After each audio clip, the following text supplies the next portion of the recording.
মানে এই মুহূর্তের সবচাইতে বড় খবর ভগবান গোলা থেকে।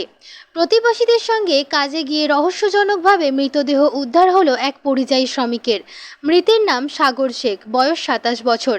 তার বাড়ি ভগবান গোলা থানার বালিপাড়া পাইকমারি এলাকায় বলে জানা গিয়েছে। পুলিশ সূত্রে খবর, ভগবান গোলা থানার বালিপাড়া পাইকমারি গ্রামের বাসিন্দা সাগর শেখ এক সপ্তাহ আগে প্রতিবেশী পরিযায়ী শ্রমিকদের সঙ্গে হুগলির বলাগড়ে কাজে গিয়েছিল। শনিবার সকালে বলাগড় থানার পুলিশ স্থানীয় সিজা কামালপুর সুপারমার্কেট থেকে সাগর শেখের হাত পা বাঁধা ঝুলন্ত মৃতদেহ উদ্ধার করে। এই ঘটনায় তার সঙ্গে থাকা ভগবান গোলার প্রায় 20 জন পরিযায়ী শ্রমিককে আটক করে জিজ্ঞাসাবাদ করা হচ্ছে বলে পুলিশের দাবি। পুলিশের অনুমান, খুন করে ঝুলিয়ে দেওয়া হয়েছিল ওই যুবককে। ঘটনার খবর আসতেই শোকের ছায়া নেমে আসে পরিবারে, এবং পরিবারের লোকজন বলেন যে আসল দোষী তাকে চিহ্নিত করে যেন ফাঁসি দেওয়া হয়। পরিবারের লোকজন কি বলছেন দেখুন সেই ছবি। দাসপুর থেকে কৌশিক কাপড়ির রিপোর্ট পাঠে আমি স্নেহা বেরা, লোকাল নিউজ। দেখতে পাইনি, তবে যেরকম জাস্ট পুলিশের মুখে শুনলাম যে এরকম এরকম অত্যাচার করে মেরেছে, তা ওরাও বললে যে এরকম অত্যাচার করে মারা এ জীবনেও দেখিনি আমরা এরকম মার। তাই এ কি করবো, আমি বললাম যে যেরকম মেরেছে আমাদের ছেলেকে সেরকম তাদেরও জানে এরকম শাস্তি আমরা চাই, কিন্তু আমাদের বুক খালি যেমন করেছে তেমনি তাদেরও এই বুক খালি করে। আমি মারের বদলে মার চাই, ফাঁসির বদলে ফাঁসি চাই। আমরা ফাঁসি চাইছি। তাহলে আজ যদি ফাঁসি না হয় তো কাল আরেকজনের ছেলেকে নিয়ে যে ফাঁসি করবে, তবে তার করবে, ও তো করতেই থাকবে। ও যদি শাস্তি না হয় তো ও তো এই চলবে ওরকম। এই চলতে লাগবে তো। আপনার নাম? আমার নাম নুরবানু। এই গ্রামের নাম? এই গ্রামের নাম চকপাতিমাল। জানতে পেরেছি 11টা 11:30টার দিকে। কিভাবে মারা গেল?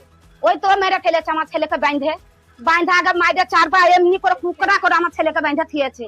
পুকরা করে এইরকম করে এই ট্যাঙ্কে পেছন ধারে এমনি করে বেঁধেছে, আর হাতকে পেছন ধারে নিয়ে এইরকম করে বেঁধেছে। আর মুখে ছিল, মুখে এই কাপড় ভরে ছিল, মুখে কাপড় ভরে হ্যাঁ করে করে আছে, আর বুকে বুকে ঘুষি মেরেছে সবই দাগ, আর গলাতে দাগ দিয়ে ফাঁসি লটকিয়ে দিয়েছে। এমনি করে নিয়ে দড়িটা খুলতে পারিনি, ফাঁসিকে লটকিয়ে দিয়েছে। আপনাদের কি কাউকে সন্দেহ হচ্ছে? আমাদের সন্দেহ যে যে নিয়ে গেছে ইতে মেরেছে, যেখানে ওখানে যতগুলা ছিল তারাই মেরেছে। আচ্ছা, কাদের সাথে গিয়েছিল কাজে? গেলছিল বালিপাড়ারও আছে 2-1 জনা, আর এখানকার একজনের সাথে গেলছে। আর যেখানে ওই ঠিকাদারও মেরেছে, ঠিকাদারও শুধু ধরা পড়েছে, আছে থানায় আছে। কতদিন আগে কাজে গিয়েছিল? এই আজ 7 দিন হলো। 7 দিন হলো। আর আপনারা খবর পাইলে কখন? আমি খবর পেয়েছি কালকে এই 11:30টার দিকে, 11টা 11:30 এরকমই হবে, এরকমই হবে। হ্যাঁ, আমি পাতা কাটে আসছি, আমার স্বামী বলছে যে এই সাগরের মা তুই কর, সোনাকারের বাড়ি থেকে তুই টাকা লিয়ে আইগা, টাকা জোগাড় করে নিই। আমি যে কিসের জন্য? তুই লিয়ে আইগা। ঠিক আছে, বলা মাত্রই আমি চলে গেল, টাকার দরকার তাই বলি। ওই বলে তখন আমি লিয়ে আসে, আবার আমার স্বামীকে আমি ফোন লাগাই যে টাকা লিয়ে এসেছি, বুঝে দিয়ে তখন আমার স্বামী বুঝে তোর ছেলে নাই রে, দুনিয়াটা নাই। তখনই আমি একবার বুক বেরিয়ে, তখন মাথা বেরিয়ে আমি কাঁদতে শুরু করেছি। তখন আমার দুনিয়া মনে হচ্ছে কিছু আর নাই। এটাই শুনলো আমি, পাইবিলেনের মাটি খোঁড়ার পাইবিলি। তাহলে এখন আপনারা কি চাইছেন? এখন আমি মারের বদলে মার চাই, আমি শাস্তি চাই, আমি বদলা চাই। আমার ছেলেকে যেমনি করে মেরেছে তেমনি করে আমি দেখতে চাই মোবাইলে। আমার ছেলেকে যেমনি মোবাইলে লোকে দেখছে, আমি যেন এইগুলো দেখতে চাই। আমি সবাইকে আমি যেন দেখতে চাই যেমনি করে মাই। আমি এটাই শাস্তি চাই, আমি এটা অনুরোধ করে বলছি, আমি যেন এটা আমি এটা দেখতে চাই। আমি তার কোনো কিছু আমি প্রার্থনা চাই না।